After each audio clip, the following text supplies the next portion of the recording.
Good morning, Warzone kids. Beautiful day on the trail to the western lands here in Vermont. -9 where I am right now. Cold. Warzone kids is my term for those of us like myself. I'm a child sex abuse survivor. As an adult, I live with borderline personality disorder, and I'm a recovering addict and bulimic. Warzone kids is my term for those of us who grew up with a childhood that was more like a low-grade guerrilla war against our psyches than it was a supportive nursery. That could be physical harm, sexual harm, psychological, emotional harm, societal harm. If you grew up in a time and place where it seemed like you're the wrong race, color, or creed of person, you weren't. You're just the person you ought to be, but you might have felt like that. And as a Warzone kid, we have to live life now.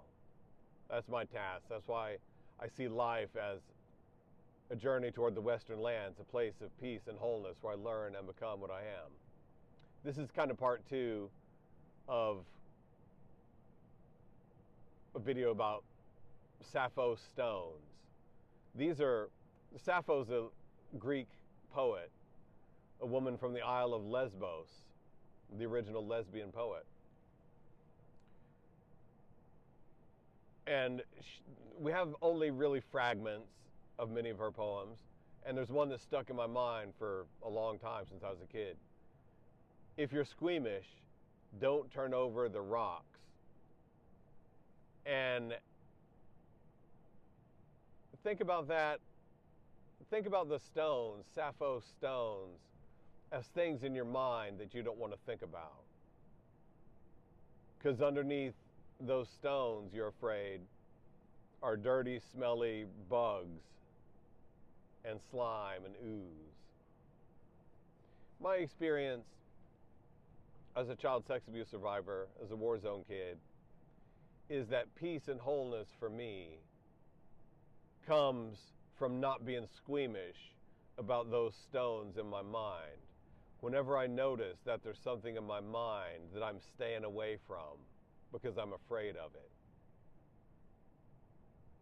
I found a lot of peace in life from turning that stone over and seeing what's underneath it, and reminded myself, just because I don't happen to like slimy bugs and centipedes and roly-polies, there's nothing wrong with them. They have their job to do in the cosmos. There's no reason to judge them. Just like when I see things about myself that I don't like, there's no real reason for me to judge those things. I just don't like them. And if I judge them, if I say I'm bad for feeling that, then I'm less likely to turn over those stones. Because who wants to turn over a stone if you're going to find judgment under it? If you're going to find disgusting, gross bugs that make you vomit, then you're less likely to turn over those stones. But if you just see roly-polies and centipedes, there ain't nothing wrong with them. They have their job to do. It's because of them that things decompose and turn back into soil and dirt, and new things can grow from it. And new things can grow in your life when you turn over those stones and see the roly-polies and the centipedes. They ain't that bad. And whatever it is in your life that you judge yourself for, let that go. Let the judgment go. Just see what it is that you've done and been. It's okay. There's no reason for you to be any different than you are. And change and growth comes, for this pilgrim, from accepting who I am without judgment. When I try to change, when I try to be a different guy, I stay stuck right exactly where I am in my psyche. When I accept my psyche, and when I accept myself for everything that I am, this 51-year-old Gen Xer from Oklahoma, when I accept who I am and stop trying to change it, then it changes. Then I become a guy not stuck living in the same conditioning, living in the splitting. I talk about that with BPD. Living in splitting and feeling betrayed and causing pain to people around me because I think they betrayed me. See, if you really want to change, for this guy, I've learned that when I really want to change, I have to give up the goal of changing and accept who I am right in the here and now, and then I change. It's slippery, Pilgrim. Life is slippery. Just like that slimy ooze under those Sappho stones, that's slippery. The thing about Sappho stones is sometimes you got to turn over the little ones in your mind, the ones that are easy to turn over, in order to get the strength to turn over the big ones. There was a story in ancient Greece about a training regimen. This fella said, well, here's what you do. You take you a newborn calf and you lift it on your shoulders. You can do that. Then the next day, you go to that same calf and you lift that on your shoulders. The calf will be a little bit bigger. You'll be a little bit stronger.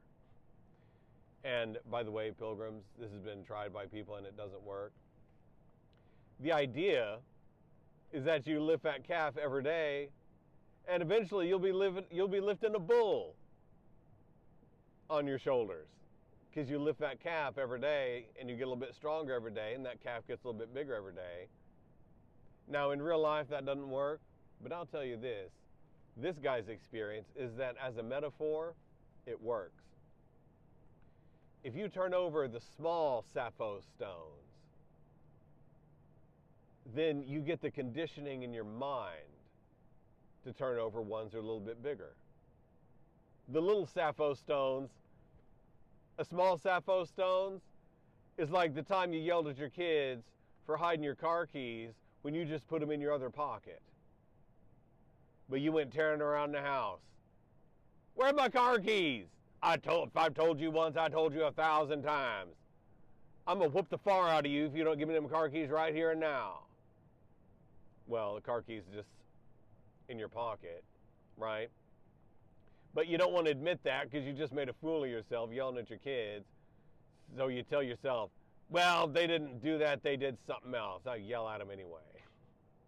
Sound familiar? Maybe you suffered from that, or maybe you've done it. I've done it. That's a small Sappho stone. If you're squeamish, if you don't want to admit that you've just been a clown, then next time you're more likely to do the same thing.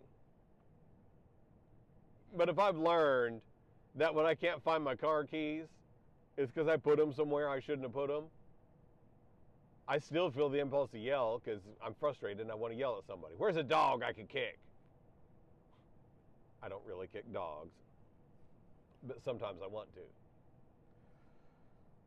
That's a small Sappho stone. And when I accept the fact that when I can't find my car keys, it's just because I put them somewhere down myself, no one's hiding my car keys. Right?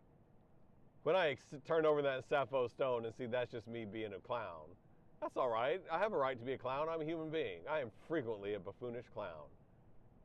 Not a big deal. Then I'm more likely to be able to see that I'm a clown in other ways. Right? I get the conditioning in my mind to turn over those stones and see that I was just a clown. And I can turn over a little bit bigger stone. Like the stone I told you about in the last story, about a time I was in a romantic relationship, and that's what brings all this out for me the most. I was caused a lot of harm in a wide variety of ways by a woman, more than one, by women, but by my maternal organism, by my mother. And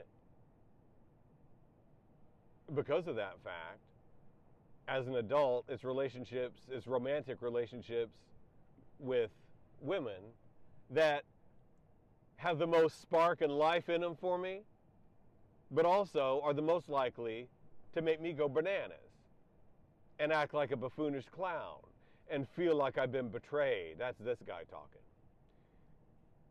That's me sharing my experience. So I told a story in the last video about a time in a romantic relationship where I felt deeply betrayed. I hadn't been. It was just a misunderstanding. But I felt deeply betrayed. I was wrong. I hadn't been betrayed. But I split. My mind came unhooked. And I was able, when I looked at that and I saw what it was, I saw how many times in my life I've done that same thing. I felt betrayed, and I caused the same kind of harm and pain in other people that my mother caused to me by banishing me to the far side of the moon, stripping me of love and affection.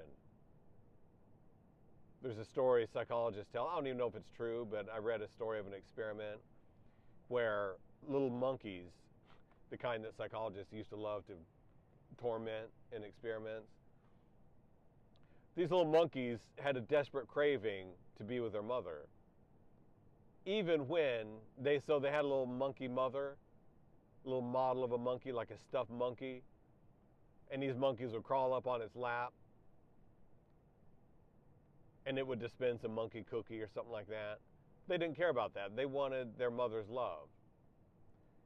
And even when they covered this mother monkey in thorns and barbed wire, those little baby monkeys went crawling up it, hurt themselves. Boy, monkeys, little baby monkeys, I feel you. I know what it's like as a child to go desperately crawling for a mother's love and approval and not to get it, because she's still turned to ice. I expect she suffered from some of the same maladies that I do. And I can see how I've repeated that dynamic in my life as an adult. And when I feel betrayed, I feel like I have the right to, like a lighthouse, let the light of my love and affection turn away. And I feel like it's okay to cast that person out into the darkness because they've betrayed me. Let me tell you something, Pilgrim. That's a dark, slimy rock, and I don't want to see it. I don't want to see the bugs that are under that rock, but they're under there anyway, whether I see them or not. And if I turn that rock over, those bugs can escape, and I'm far, far less likely to inflict that kind of pain on someone else in the future. I do not want it to be a fact that for the rest of my life, anyone who loves me and cares about me and shows me affection has to pay the price of my love being withdrawn from them and shined away in a different direction. I do not want to go to my deathbed repeating that dynamic over and over and over again. And if I don't turn over the rock in my mind, I believe that that is exactly what will happen. I do not want that to happen. This guy living with borderline personality disorder who feels frequently betrayed would like to be able to experience love and affection without feeling like that's just step one and step two is always betrayal. That's how I've gone through much of my life. I do not want to go through all of my life like that. So I'm grateful for every rock I've turned over in my mind, because starting with the little rocks of car keys, they've led me up to the point where I can turn over the big rocks. As big a rock as I can, like that rock of seeing that when I felt betrayed, I wasn't. I was just giving myself license to cause pain and suffering to another person who made the terrible mistake of caring about me. What do you think about that? Now, I live in the here and now as best I can, Pilgrim. I do not believe I'm doomed to repeat that. I'm not. I live in the here and now. And when I live in the here and now, I don't act out on those feelings. But I have that awareness because of turning over those rocks in my mind. That's my experience. That's how it seems to me. And you may have rocks in your mind. You may have stones in your mind that may be just like the ones I just described. A lot of us Warzone kids live with things like borderline personality disorder, narcissistic personality disorder, histrionic, antisocial personality disorder. Because all these things called personality disorders, as far as I can tell, are just ways to describe a Warzone childhood. The Jenga tower of our psyche.